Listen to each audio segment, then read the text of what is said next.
So our culture right now is challenged by very complex problems. Nothing is really simple. And I think that in order to address these problems, we really need to have a diversity of approaches. And so the only way that we're really going to be successful in solving these problems is to collaborate. And we really need to be sure that we bring in all different kinds of people and different ideas and be open to those ideas and those people. And that really requires a certain sensitivity to the fact that we all come from different places. I think the medical profession is not renowned for its ability to collaborate.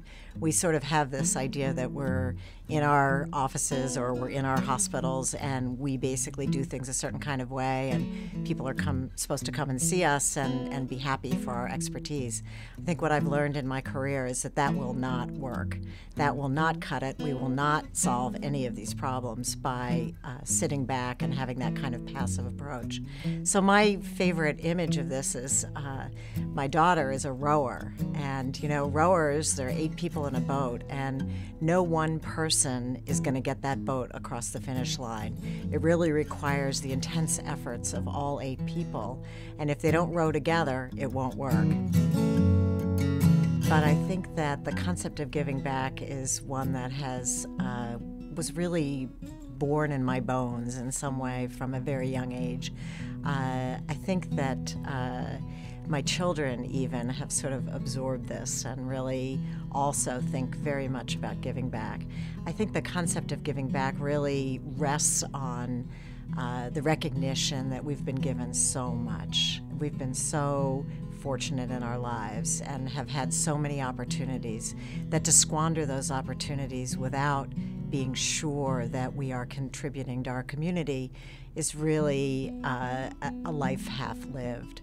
So for me, giving back is sort of part of my everyday life, and it's part of all of the structures that I try to build, whether it's in the healthcare system or whether it's in volunteer work.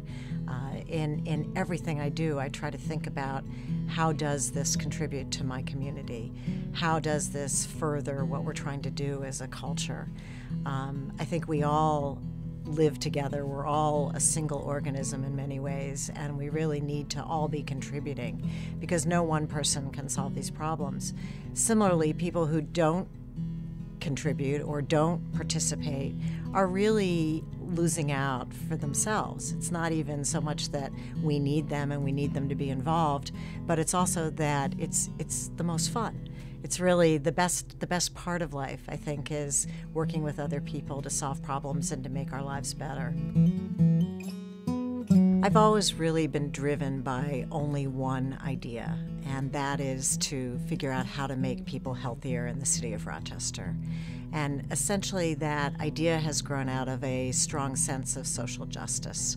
We are encumbered in the United States by huge health disparities, and I've always wanted to try to figure out a way to make everyone healthier. And obviously a critical part of that is really addressing the issues of those who are less well served by the healthcare system and have greater challenges to their health. And so my whole career has been directed towards that. And I think that when we talk about advocacy, there are many, many different forms of advocacy, but one of the critical issues is staying true to whatever your goal is and being clear that that's what you're seeking. And it doesn't necessarily mean lobbying. It doesn't necessarily mean fighting the system. Often it means figuring out how to make the system work to your advantage in achieving your goal.